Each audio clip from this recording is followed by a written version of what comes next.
Okay, today I'd like to talk about dust jackets and how that works for this assignment.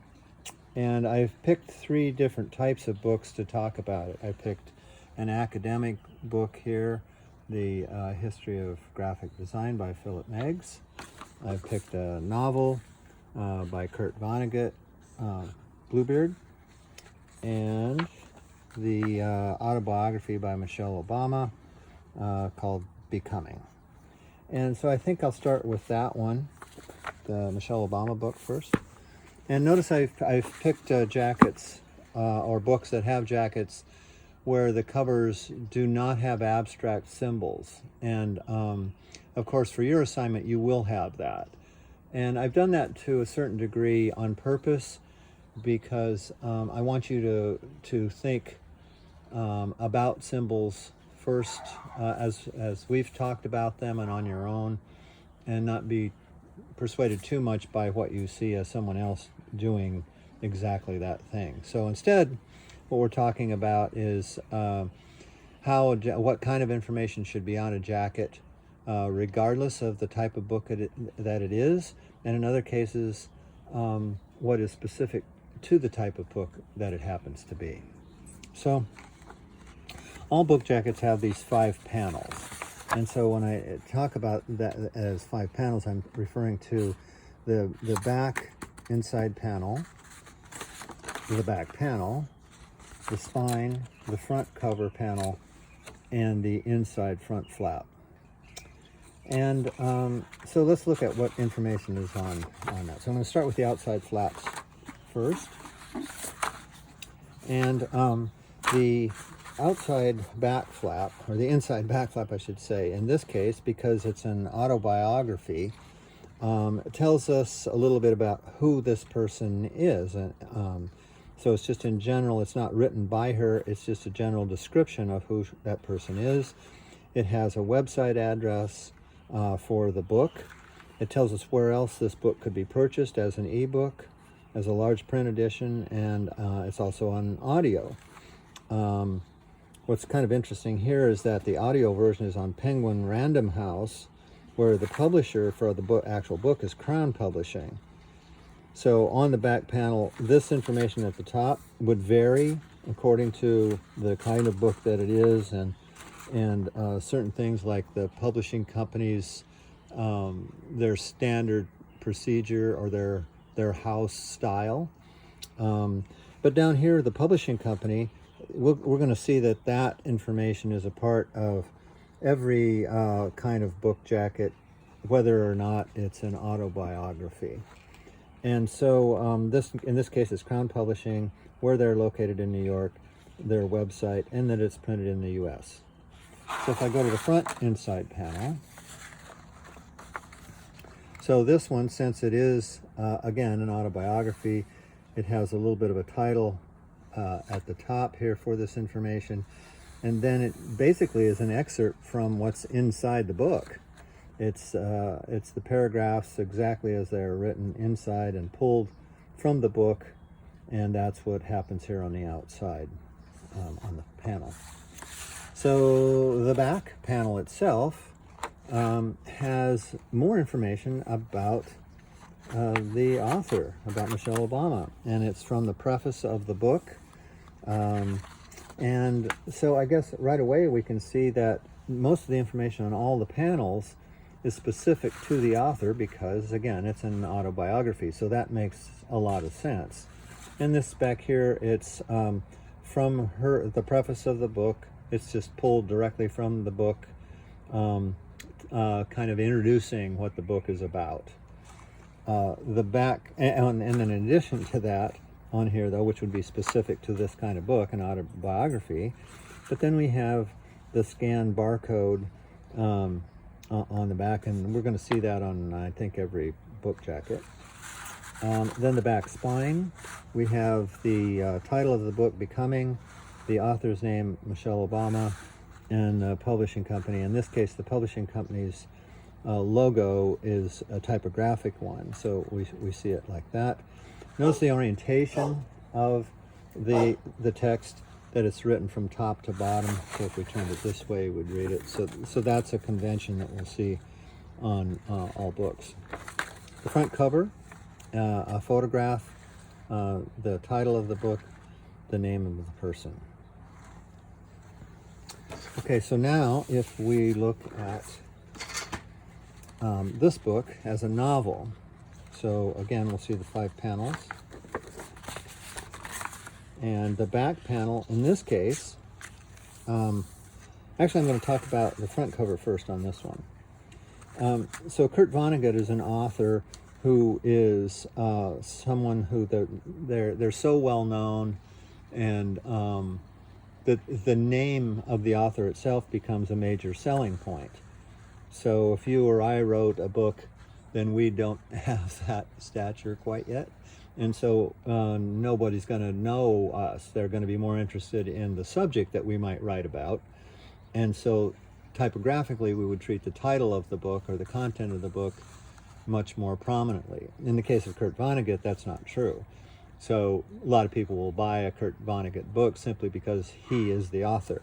So that's why we see his name given almost equal billing as the name of the book, Bluebeard. And then we have an illustration. So now let's go to the back panel. So in this case, again, because of the type of book it is, and the author being a major selling point for the book, we have the names of other books that he has written on the back inside panel. We have a credit for who did the jacket illustration, the cowboy boots on the front. And we have the publishing company, printed in the US. We have a picture of that author on the back, again, selling point. It's credited to Jill Kremens, I think is her name. And then the publishing company and barcode. On the spine, again, we have this orientation from top to bottom, turned sideways. The only exception to that would be if the title and publishing company were so short that we could treat, or the book was so, the spine was so thick, we could treat it right side up. But otherwise, it'll be this orientation. The name of the book, the author's name, and again, given equal billing here because of who it is, publishing company. So on this one, we see the publishing company on the back inside panel, the back panel, the spine, and on the front inside panel. It's the only panel it's not on is the front one. Okay, so now a third kind of jacket that, as an example here, an academic book. So here we have the Meg's History of Graphic Design. So the name is important on this one too, but for a different reason. Philip Meggs is considered the world authority on the history of graphic design.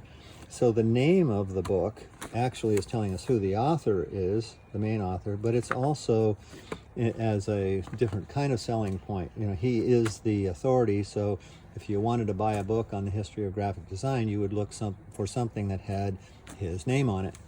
So that's how it's treated here. It doesn't have another name as author. It's the 5th edition that he produced, along with a co-editor, Alston Purvis. So it does have his full name down here with Mr. Purvis, but it is in the title because of the reason I mentioned a minute ago. Okay, so now let's go to the back panel, inside panel. And so in this case, we have a little short bio about Philip Meggs, about the co-editor, Alston Purvis. We have a credit for the overall jacket design. And then we have down here a little bit of information about what each of those images are. So, so if I go to the front and back panel, we'll see that this is actually a collage of 4 images on each of the front and back covers. And they are picked specifically to indicate different periods in the history of graphic design. And so the credits here on the back are telling us what those came from, where those images are from, what period of time. And then at the bottom, we see that we can also get additional material to support this book, since it's an academic book, online material, that kind of thing. And then the publishing company's logo. So the only thing that's on the back panel besides the collage of 4 images is the barcode, the back spine.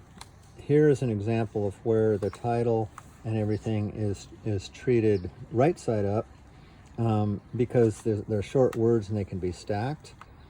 And notice that 5th edition is given a lot of prominence here, larger size than the name. Down here they're smaller simply so they can remain everything going right side up in the publishing company. But the 5th edition, those words are treated bigger because that's telling us that as an academic book, this is the latest version. This is the, or at least it puts it in order so that if we're comparing or looking at the 1st or 2nd edition versus the 5th or 6th edition, we know where that information lies in terms of its how up-to-date it might be. On the front cover, again, we have the title I talked about a little bit, and of course in this case the name being a part of it as a selling point. The same information that's on the back, and no publishing company listed on the front of this one. Okay, so the last thing that I want to talk about here is the sizing of the layout for a jacket and how you would size it for illustrators. So I'm going to go back to Michelle Obama's book, and so here's the panel, or here's the actual book that it belongs on. And so sometimes I'll refer to it as the physical book. So what I mean by that is this. It is the book, the thing that exists out here in reality, as opposed to if I just said the book, we might be talking about, well, reading the book, reading the words. And in this case, we're talking about the physical object of the book. And we need to know this because we need to size the jacket so that it will wrap around it and fit correctly. So if I just roughly measure this right now, and it looks to me like it's about 6 1/4 inches on the width of that front cover. So if I now measure this here, from the color break over, that is more. That's about 6 5/8 inches.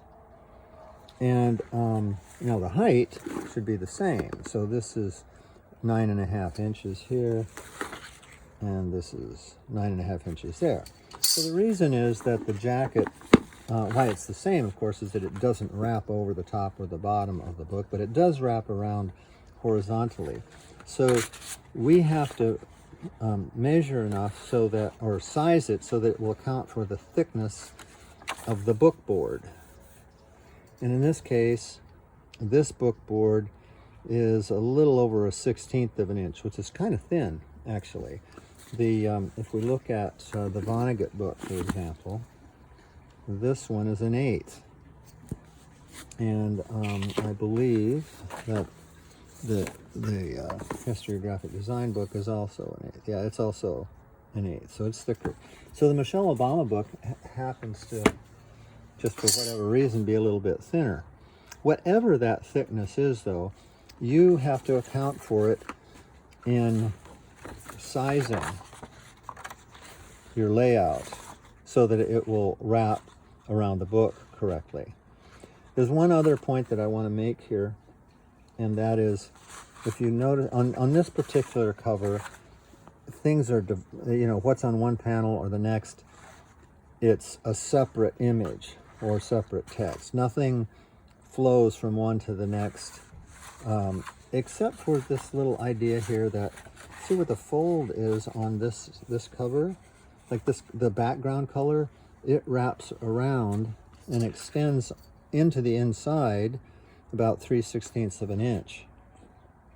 So that's the reason to, if it didn't do that, you'd have this funny white line on the edge there. It wouldn't look as finished.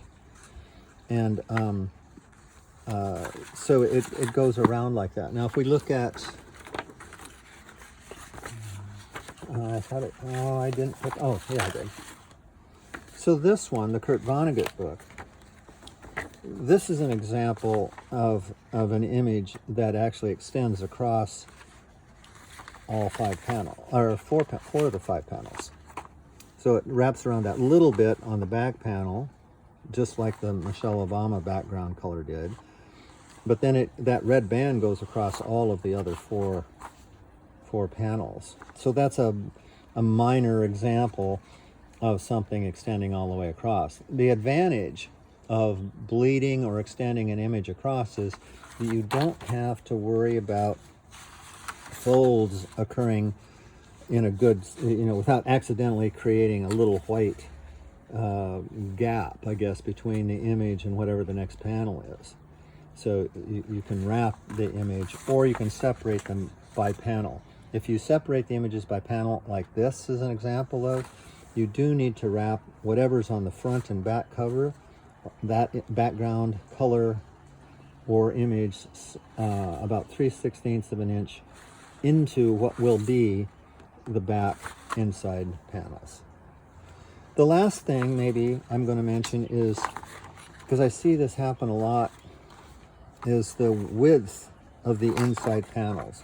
There's a lot of variation in what those sizes could be, but honestly it's way better if the width of this, so let's see, here's the, so there's the whole width of that front panel. You can see that the inside panel, the width of it is over half the distance all the way across that the what would be the front or back cover width. It's a lot more than that. So this does two things. One, as far as a staying on the book, it's got more paper there, so it's going to grab it more, and it's not going to slide off. It's not going to slip around. All that practical reason. The other reason, however, is typographically. So since I have a wider distance here, that gives me a chance to perhaps bring the type size up a little bit. It certainly allows me to have a longer line length, both things that will help the readability. So I would say that at a minimum, whatever the width of your panel is, in this case 6 inches, I would say for a 6-inch front panel, the minimum width for the inside panel should be 3 inches, or half of that. In this case, again, this is 6 inches long, and this panel here is 4 1/8. So it's about 2/3, again, for those reasons, both typographically and so that it stays on the book.